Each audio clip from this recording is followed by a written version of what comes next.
আসসালামু আলাইকুম। আমি মোহাম্মদ সাফায়েত কুষ্টিয়া কাস্টম মোড় থেকে বলছি। কাস্টম মোড়ের উপরে আমার দোকান, আর এই সাইডে দেখা যাচ্ছে কাস্টম মোড় এবং এই পাশে ডক্টর হাসেম ডাক্তারের গলি বলে। তো আজকে দোকানে পাউরুটি তুললাম, অনেক পাউরুটি অফার ছিল। আপনারা জানতে পারেন কার কি প্রোডাক্ট লাগবে, কত দাম, কত কিনা, কত বিক্রি, আমি বিস্তারিত সব জানাবো। আপনারা আমার এই ইউটিউব ফেসবুকে ইনশাল্লাহ আশা করি সবাই ভালো আছেন। দোকানটা অনেক সাজানো গুছানো, সব ধরনের প্রোডাক্ট আছে। যা যে ধরনের প্রোডাক্ট লাগে চলে আসেন কুষ্টিয়া কাস্টম মোড় আকরাম স্টোর। এখানে সব ধরনের প্রোডাক্ট পাওয়া যায় এবং কিনা কত বিক্রি কত সব আপনারা কমান্ডে জানতে পারবেন। দ্রব্যমূল্যর দাম বর্তমানে শুধু কাঁচামালের দামটাই বেশি, আর বাকি সব কিছুই স্বাভাবিক আছে। ওই সাইডটা দেখানো হয় নাই, এই সাইডটা দেখাচ্ছি, এবং পিছন সাইডটাও এটা দেখানো হয় নাই। সবসময় সামনের দিক ভিডিও করা হয় তো এই জন্য দেখানো হয় না।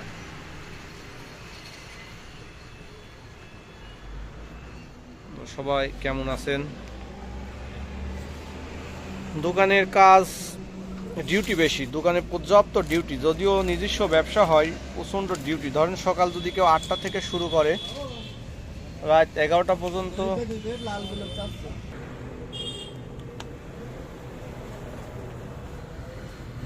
মোটামুটি এখন কয়টা বাজে ভাই?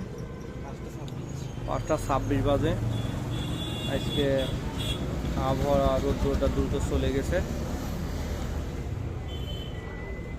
এবং আমাদের কুষ্টিয়া এমনিতে আবহাওয়া খুব ভালো, এখানের পরিবেশ খুব ভালো। কুষ্টিয়া কারা কারা আসতে চান, দূর থেকে আমার ফলোয়ার যারা চলে আসেন, আপনাদের এখানে থাকা খাওয়ার সব ব্যবস্থা হবে। এবং কুষ্টিয়া এসে মেন পয়েন্ট এক খরচেই দেখাই দেব। এবং কুষ্টিয়ার ইন্টারন্যাশনাল যে পয়েন্টগুলো, যেই সাহিত্যিক এবং বাউলের সম্রাট এবং ইসলামিক নিয়ে কবি লেখার সাহিত্যিক মীর মোশাররফ, কুষ্টিয়াতে আসলে এই 3 বাস্তব ভিটা প্রায় ধরা যায় পাশাপাশি, এক খরচে 3 জায়গা দেখা যাবে। আপনার কেউ রবীন্দ্রনাথ ঠাকুর বাড়ির উদ্দেশ্য আসলে মীর মোশাররফ ওই রোড দিয়ে যেতে হবে, এবং একটু আগে আসলে বাউল সম্রাট লালন সাহার মাজার। এখানে ইসলামী বিশ্ববিদ্যালয় আর একটু দূরে গেলেই কুষ্টিয়াতে বাংলাদেশের একমাত্র ইসলামী বিশ্ববিদ্যালয় কুষ্টিয়া এবি। এবং কুষ্টিয়াতে যদি পার্ক, ন্যাচারাল পার্ক ধরা যায়, উদ্যান পার্ক পড়াই নদীর তীরে, খুবই সুন্দর পরিবেশ, খুবই ভালো একটি স্থান এই পার্কটি রয়েছে। তো দেখা গেছে যে দোকানদারের যে ডিউটিটা সবাই এই টাইমটা মেনটেন করতে পারে না, ছুটি নাই। দোকানদারি কাজ, ঈদের দিনও ডিউটি, শুক্র শনি কোনো ছুটি নাই। সকাল 8টাতে শুরু করবেন,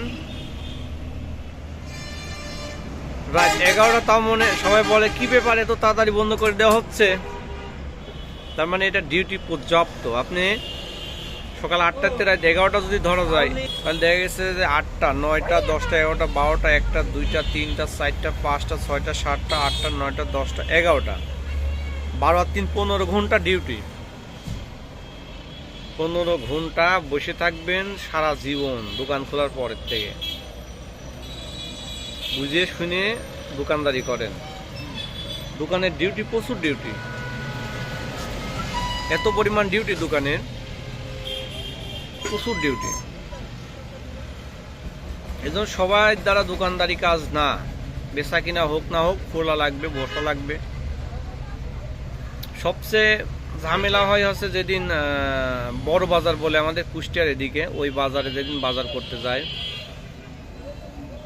ক্ষুধা লাগে, পানি তৃষ্ণা লাগে, এবং এক বাজার 10 রকম 10 দোকানতে নেওয়া লাগে, এবং এক অটো ভরে যায়। তো দোকানদারের ডিউটি কিনা বেচা, এবং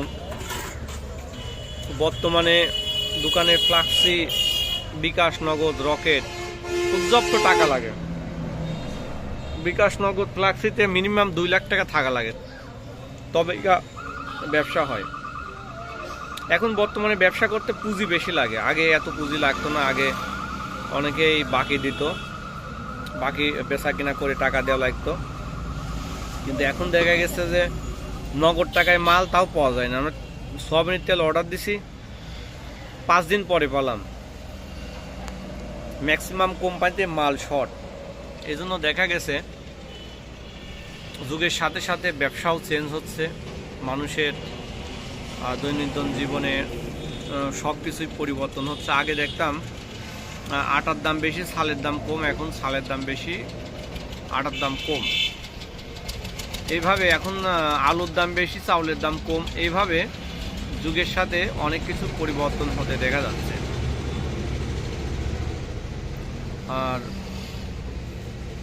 নতুন নতুন প্রযুক্তি বেরোচ্ছে, নতুন নতুন প্রযুক্তিতে মানুষ আসক্ত হচ্ছে, এবং ব্যবসা বাণিজ্য এখন অনলাইন ভিত্তিক হয়ে গেছে। বাসায় পৌঁছায় দেয়, এবং পর্যাপ্ত দোকানপাট হয়ে গেছে। আমাদের এই কাস্টম মোড়ে আগে এত দোকান ছিল না, এখন পর্যাপ্ত দোকান হয়ে গেছে। ব্যবসা এখন চ্যালেঞ্জিং হয়ে গেছে। কেউ যদি 1 টাকা লাভ করে আর একজন 58-50 পয়সা করছে, কেউ 25 পয়সা ছেড়ে দিচ্ছে। এইভাবে কম্পিটিশনের ব্যবসা চলছে বর্তমানে। ব্যবসা এখন খুবই কঠিন হয়ে গেছে। আমাদের কাস্টম মোড়ে আস্তে আস্তে আরও জাঁকজমক হচ্ছে। এখানে পাশেই Kushtia medical and college hospital Nazrul সাহেবের হচ্ছে। তো দেখা গেছে এই হসপিটালটা সম্পূর্ণ রানিং হলেই সবাই এখন পেমেন্টটাও নগদ বিকাশে দেওয়া পছন্দ করে। হ্যাঁ, তো আমার একটা কাস্টমার ওই পাশে নামলো, সেই কাস্টমারটা চলে যাবে। তার পোস্টিং এখন কোথায় বললো ভাই? পোস্টিং চিটাগাং, তার পোস্টিং। তো খুবই ভালো কাস্টমার ছিল, লেনদেন খুবই ভালো ছিল, এবং কাস্টমার ব্যবহার এবং প্রোডাক্ট নিতে হলে আমার দোকান থেকে নিত যাবতীয় প্রোডাক্ট। আমাকে অনেক মিস করব, সেটা তার সঙ্গে শেয়ার করলাম। সেও আমাদের কুষ্টিয়া প্রশংসা করলো এবং বলল আপনাদের কুষ্টিয়া অনেক ভালো, থেকে খেয়ে চলাফেরা করে সব দিক দিয়ে অনেক আমি স্বাচ্ছন্দ্য বোধ করছি। সেই দিক দিয়ে বিবেচনা করলে যারাই আসলে কুষ্টিয়া, যারা চাকরিজীবী, বিশেষ করে সরকারি বা বড় কোম্পানিতে কুষ্টিয়াতে এসে জব করছে, তারা ম্যাক্সিমামই আপনার আশপাশের কেউ থাকলেও জিগাবেন কুষ্টিয়া থাকা, খাওয়া এবং স্বাচ্ছন্দ্যভাবে জীবনযাপনের জন্য একটা পরিপূর্ণ শহর। কুষ্টিয়া শহর বলবো না, বাংলাদেশের সবচেয়ে বড় শহর। এটা সাধারণ শহর হিসেবেও অনেক গুছানো, সাজানো, পরিষ্কার পরিচ্ছন্ন, ভদ্র, এবং বিশেষ করে আপনি ভাষার দিক দিয়ে কুষ্টিয়া মানুষের ভাষা আপনার বইয়ের ভাষা, এবং ঝিনেদা, যশোর বই। এবং একটা রিক্সাওয়ালার সঙ্গেও আপনি যখন কথা বলবেন, মনে হবে রিক্সাওয়ালাটা হয়তো লেখাপড়া ভালো জানে, সেইভাবেই কথা বলে। এভারেস্ট আমাদের কুষ্টিয়া খুবই একটা সুন্দর শহর, সবাইকে আসার আমন্ত্রণ রইল, আসবেন, ভালো থাকবেন, সুস্থ থাকবেন, আল্লাহ হাফেজ।